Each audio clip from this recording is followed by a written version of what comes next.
بسم اللہ الرحمن الرحیم۔ السلام علیکم۔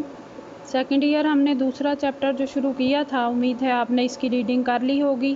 آج میں آپ کو اس کے اہم نکات بتا دیتی ہوں تاکہ آپ کو خلاصہ کرنے اور پیراگراف کی تشریح میں آسانی ہو جائے۔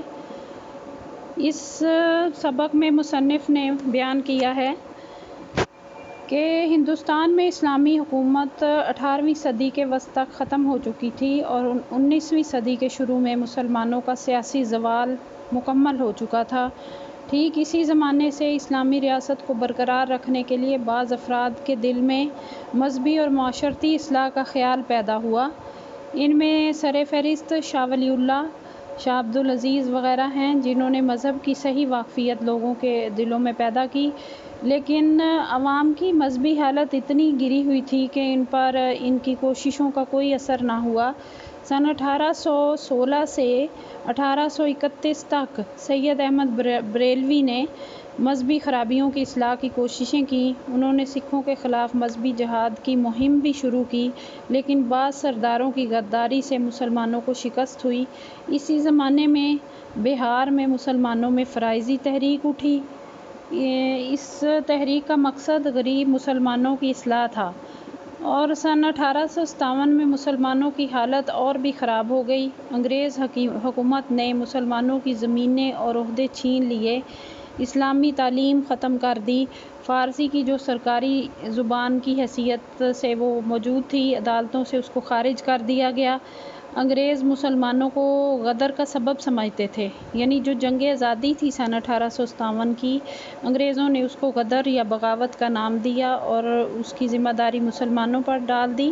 ایسے حالات میں مسلمانوں کی حالت جو تھی وہ پسماندہ ہو چکے تھے بالکل، اور سر سید نے قوم کو امید، محنت اور ترقی کا پیغام دیا، اور ان تمام لوگوں کی کوششوں سے مسلمانوں میں مذہب سے بیگانگی ختم ہو گئی۔ آگے اقبال نے آ کر اپنا خاص اسلامی فلسفہ قوم کے سامنے پیش کیا کہ انسان جو ہے وہ اطاعت، ضبط نفس اور نیابت الہی کی منزلیں طے کر کے خودی کی بلندی تک پہنچ سکتا ہے۔ اقبال نے سب سے پہلے توحید، پھر رسول اکرم صلی اللہ علیہ وآلہ وسلم سے محبت، اور تیسرا قرآن کے مطالعہ پر زور دیا، اور چوتھا یہ کہ رجائیت یعنی مایوسی کو ختم کرنے پر زور دیا۔ اقبال نے اپنی قوم کو افکار اور اشعار کے ذریعے سے جگایا۔ تعلیم، اردو ادب اور صحافت کو ترقی ہوئی۔ علی گڑھ کالج سن 1920 میں یونیورسٹی کے درجے تک پہنچ گیا، اور حیدرآباد میں جامعہ عثمانیہ کا ادارہ بھی قائم ہو گیا۔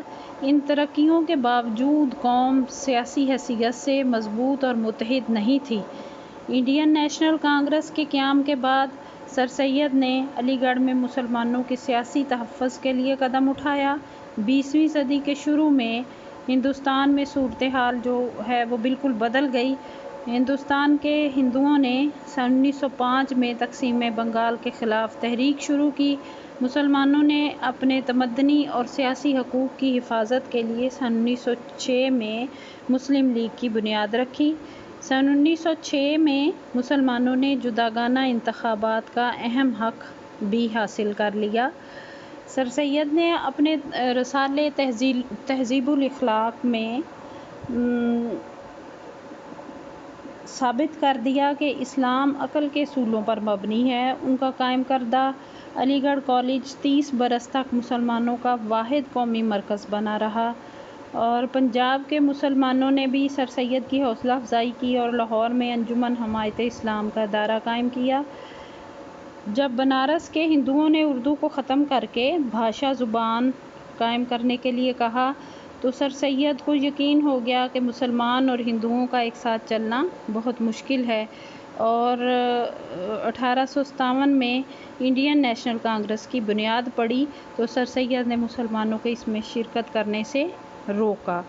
سر سید نے اپنی تصنیف اسباب بغاوت ہند لکھ کر انگریز حکومت کی اس طرف توجہ دلائی کہ غدر کا سبب یہ تھا کہ مسلمانوں کو ملک کی سیاسی کونسلوں میں شامل نہیں کیا گیا تھا، اور اس میں دوسری قومیں بھی برابر کی شریک تھیں۔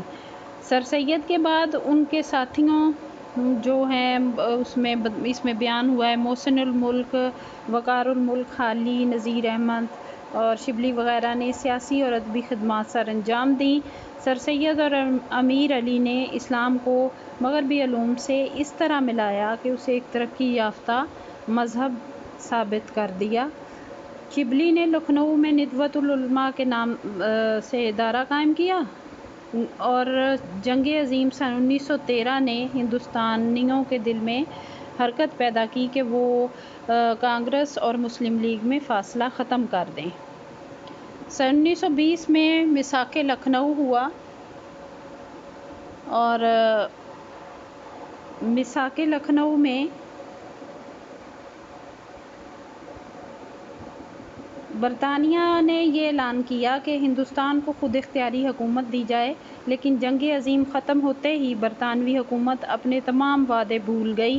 اس نے ترکی کے حصے جو الگ کرنے شروع کر دیے اور علی برادران کی تحریک عدم تعاون ختم ہوتے ہی ہندو لیڈروں نے شدی اور سنگھٹن کی تحریک شروع کر دی۔ اس سے ہندو مسلم تعلقات خراب ہو گئے۔ یہ میں نے آپ کو بتایا، اس تمام کی وضاحت کر دی تھی پیچھے۔ یہ شدی اور سنگھٹن کی تحریکیں یہ کس لیے شروع کی گئی تھیں۔ آگے ہے سائمن کمیشن کی آمد اور نہرو رپورٹ پر مسلمانوں نے جناح کے 14 نکات سے مطابقت رکھتا ہوا مطالبہ دنیا کے سامنے پیش کیا۔ گاندھی نے سن 1929 میں سول نافرمانی کی تحریک شروع کی اور سن 1930 میں لندن میں گول میز کانفرنسیں جو 3 مختلف کانفرنسز ہوئی تھیں سن 1930 سے لے کر سن 1932 تک، ہندوؤں کی ہٹ دھرمی کی وجہ سے کوئی سمجھوتا نہیں ہو سکا اور سن 1937 کے انتخابات کے بعد کانگریس 8 صوبوں پر حکومت کرنے لگی۔ اس نے اردو کو مٹایا اور ہندی کو ابھارا۔ ہندوستانی مسلمانوں کے تمدن کو ہندوانہ تمدن میں مدغم کرنے کی کوششیں کیں۔ یہ مسلمانوں کے لیے بہت نازک وقت تھا۔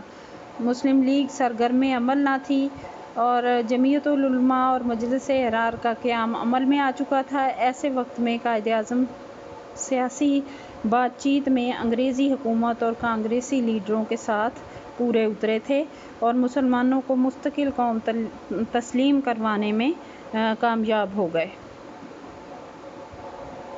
آگے اکتوبر سن 1937 میں آل انڈیا مسلم لیگ کانفرنس کی سیاسی بیداری کا نیا دور شروع ہوا اور 23 مارچ سن 1940 میں مسلم لیگ نے لاہور میں قرارداد جس میں پاکستان کی تجویز پیش کی گئی اس میں قرارداد منظور ہوئی اور سن 1945 اور 46 کے انتخابات میں ہندوؤں میں کانگریس اور مسلمانوں میں مسلم لیگ پوری طور پر کامیاب ہو گئی۔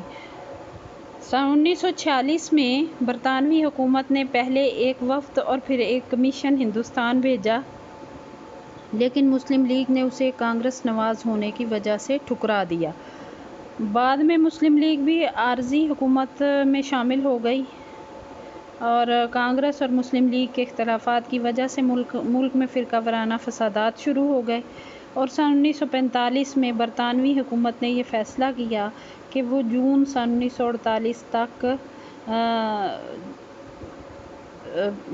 جو 1948 تک ہندوستان خالی کر دے گی اور جنوری سن 1947 میں مسلم لیگ کی ایک تحریک اٹھی۔ برطانوی حکومت اس سے متاثر ہوئی اور آخرکار برطانیہ نے 3 جون کو ہندوستان اور پاکستان کی آزادی کا منصوبہ شائع کر دیا۔ 15 اگست سن 1947 کو 2 الگ الگ خود مختار حکومتیں قائم ہو گئیں۔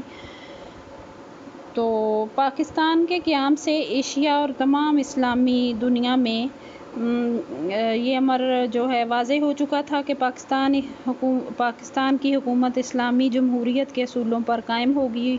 مسلم اور غیر مسلموں سے یکساں سلوک کیا جائے گا۔ مسلمانوں کا نصب العین اسلام ہے، ایسا اسلام جس کا حاصل قرآن ہے، جس نے صرف اندیکھے خدا کے آگے سر جھکانا سکھایا۔ ہمیں وہ اسلام چاہیے جس کا نمونہ حضور صلی اللہ علیہ وآلہ وسلم اور خلفائے راشدین کے عہد میں مسلمانوں کی زندگیوں میں نظر آتا ہے۔ اور پاکستان کے مسلمانوں کا نصب العین سچائی، دلیری اور خود اعتمادی اور سب کے حقوق کا تحفظ اور سب سے رواداری اور محبت ہونا چاہیے۔ ٹھیک ہو گیا اسٹوڈنٹس، اب آپ اس کا خلاصہ لکھیے بھی اور یاد بھی کریں۔ یہ سبق کے اہم نکات تھے جن کی وضاحت میں نے کر دی ہے۔ کل انشاءاللہ اگلی نظم کریں گے۔ اللہ حافظ۔